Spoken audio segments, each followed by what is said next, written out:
সবচেয়ে বড় জঙ্গি জেহাদি মৌলবাদীর নাম শুভেন্দু অধিকারী। আস্ত বদ্ধ পাগল, ওর কথার কোনো ভ্যালু নেই। আমি তো বলছি ওকে ইলেকট্রিক শক দিই। পাগলে কিনা বলে ছাগলে কিনা খায়। যেদিন কেন্দ্র থেকে বিজেপির সরকার সরে যাবে, যেদিন মানুষ কেন্দ্র থেকে বিজেপির সরকারকে গদিচ্যুত করবে, তার 24 ঘন্টার মধ্যে শুভেন্দুকে কোমরে দড়ি পরিয়ে চুলের মুঠি ধরে টানতে টানতে পুলিশ ওকে জেলের ভেতরে ঢোকাবে। এই কথাটা আমি বলে দিলাম, মিলিয়ে নেবেন, সেভ করে রাখবেন। ডায়নোসর রাজপথে হাঁটতে পারে, বিজেপিও সরকার গঠন করবে না, বামও কোনোদিন ফিরে আসবে। শুভেন্দু অধিকারী কার্যত সন্দেশখালীতে গিয়ে হুঁশিয়ারি দিয়ে বললেন যে জেহাদি মৌলবাদীদের বাংলা ছাড়া করা হবে।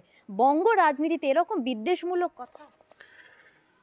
বাংলার সম্প্রীতি, বাংলার সংহতির বিরুদ্ধে যারাই, আমাদের এই বাংলায় আমরা মনে করি এই বাংলা কবিগুরু রবীন্দ্রনাথ ঠাকুরের বাংলা, এটা কাজী নজরুল ইসলামের বাংলা, এটা মমতা বন্দ্যোপাধ্যায়ের বাংলা। মমতা বন্দ্যোপাধ্যায় বলেছেন ধর্ম যার যার, উৎসব সবার, এবং দেশের সংবিধান অনুযায়ী সবার অধিকার আছে তাদের ধর্ম পালন করা। আর মমতা বন্দ্যোপাধ্যায়, অভিষেক বন্দ্যোপাধ্যায় এবং তৃণমূল কংগ্রেসের সকল কর্মীরা তাদের শেষ রক্তবিন্দু অবধি বাংলার সম্প্রীতি এবং সংহতিকে রক্ষা করবে। বাংলার সম্প্রীতি, বাংলার সংহতি এবং স্বয়ং বাংলার বিরুদ্ধে যদি কোনো জেহাদি, কোনো জঙ্গি বা কোনো মৌলবাদী যদি কেউ থাকে, তার নাম শুভেন্দু অধিকারী। যদি বাংলাদেশে বিএনপি যেটা করছে সেটা যদি ভুল হয়, তাহলে বাংলায় বিজেপি যেটা করছে সেটাও ভুল। বাংলাদেশে ইউনিস যেটা করছে সেটা যদি অপরাধ হয়ে থাকে, তাহলে বাংলায় শুভেন্দু যেটা করছে সেটাও অপরাধ। বাংলার সম্প্রীতি, বাংলার সংহতির বিরুদ্ধে বাংলার সবচেয়ে বড় জঙ্গি জেহাদি মৌলবাদীর নাম শুভেন্দু অধিকারী। বিজেপিকে আমি 3 লাখ টাকা ঘর দেবো বললাম, সঙ্গে শৌচালয় দেবো, নলবাহিত জল দেবো, সৌর আলো দেবো, ইলেকট্রিক বিল দিতে হবে না, বিজেপিকে আনুন। পাগলে কিনা বলে ছাগলে কিনা খায়। ও কালকে এটাও বলবে যে 2026-এ আমরা ক্ষমতা এলে আমরা সবাইকে, যেমন এখন দেখবেন তৃণমূল কংগ্রেস বৃদ্ধদের নিয়ে, যারা প্রাপ্তবয়স্ক তাদের নিয়ে প্রোগ্রাম করে এই শীতকালে, একটু ইস্কন যাত্রা, একটু পুরী নিয়ে যাওয়া, একটু দীঘার জগন্নাথ ধাম, এরকম হয় না পাড়ায় পাড়ায়, অঞ্চলে অঞ্চলে। শুভেন্দু অধিকারী 2 দিন বাদে বলবে 2026-এ আমরা ক্ষমতা আসলে সবাইকে চাঁদে ঘোরাতে নিয়ে যাব। পাগল, আস্ত বদ্ধ পাগল, ওর কথার কোনো ভ্যালু নেই। আমি তো বলছি ওকে ইলেকট্রিক শক দিই।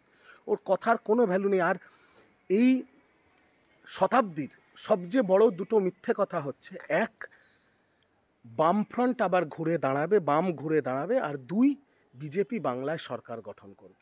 এই দুটো হচ্ছে এই শতাব্দীর সবচেয়ে বড় মিথ্যে কথা। বাংলায় ডায়নোসর ফিরে আসতে পারে, ডায়নোসর রাজপথে হাঁটতে পারে, বিজেপিও সরকার গঠন করবে না, বামও কোনোদিন ফিরে আসবে না। তাই একটা বদ্ধ উন্মাদ পাগলের কি প্রলাপ, কি বকর বকর করে যাচ্ছে, তার কি প্রতিক্রিয়া দেব আমি বুঝতে পারছি। কোনো সুস্থ মানুষ ওর প্রতিক্রিয়া তো দিতে পারে না। শুভেন্দু অধিকারী বলছেন যে মুসলিম এলাকায় কোনো কর্মসূচি বিজেপি করবে না, যারা আমাদের পাশে নেই আমরাও তাদের পাশে নেই। থাকতে হবে না। মুসলমানদের কি শুভেন্দুকে দরকার নাকি না বিজেপিকে দরকার? দরকার নেই তো। এর মতো একটা অপদার্থকে দরকার, এর মতো একটা অপদার্থকে শিশির অধিকারী ঘর থেকে বার করে দিয়েছে, মুসলমানরা কেন ওকে ঘরে ঢোকাবে? ঠিক করেছে।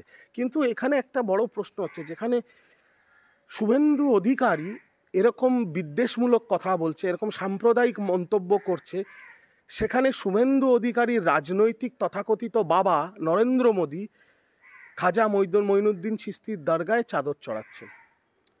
তাহলে বিজেপি উত্তরটা দিক, বিজেপির বড় নেতা কে, নরেন্দ্র মোদী না শুভেন্দু অধিকারী? কার কথা শুনবে বিজেপির কর্মীরা? নরেন্দ্র মোদী যদি বিজেপির সর্বোচ্চ নেতা হয়, তার নামে যদি ভোট চাওয়া হয়, তাহলে সে তো খাজা সাহেবের দরগায়, আজমের শরীফ দরগায় চাদর চড়াচ্ছেন, আর শুভেন্দু এখানে মুসলমানদের জঙ্গি বলছে। তাহলে কোনটা ঠিক? এই উত্তরটা তো আমি জিজ্ঞেস করছি আপনাদের দর্শক যারা আছে, যারা বিজেপির কর্মী বা সমর্থক, তাদেরকে আমি প্রশ্নটা করছি, কে বড় নেতা, মোদী না শুভেন্দু? কথার আমি প্রতিক্রিয়া দিতে চাই না। বদ্ধ উন্মাদ একটা পাগল। মাঝে শুনেছিলাম মাথা নষ্ট হয়ে গেছে বলে কিছু ওষুধ দিয়েছিল ডাক্তাররা, এখন নাকি সেই ওষুধ খাওয়া বন্ধ করে দিয়েছে। তো এখন আপনাদেরকে আমি বলবো, আপনারা যখন বাইট নিতে যাবেন একটু দূর থেকে বাইট নেবেন। এখানে যেমন আপনি 1 হাত দূরত্বে আমার বাইট নিচ্ছেন, ওখানে একটু 2 হাত দূরত্বে নেবেন, কামড়ে টামড়ে দিতে পারে। এইসব পাগল ছাগলদের নিয়ে কি মন্তব্য করবো বলুন তো? কিন্তু হ্যাঁ, একটা কথা আমি আপনাদের অবশ্যই বলবো, আপনাদের দর্শকদের জ্ঞাতার্থে, সেটা হচ্ছে যেদিন কেন্দ্র থেকে বিজেপির সরকার সরে যাবে, যেদিন মানুষ কেন্দ্র থেকে বিজেপির সরকারকে গদিচ্যুত করবে, তার 24 ঘন্টার মধ্যে শুভেন্দুকে কোমরে দড়ি পরিয়ে চুলের মুঠি ধরে টানতে টানতে পুলিশ ওকে জেলের ভেতরে ঢোকাবে। এই কথাটা আমি বলে দিলাম, মিলিয়ে নেবেন, সেভ করে রাখবেন।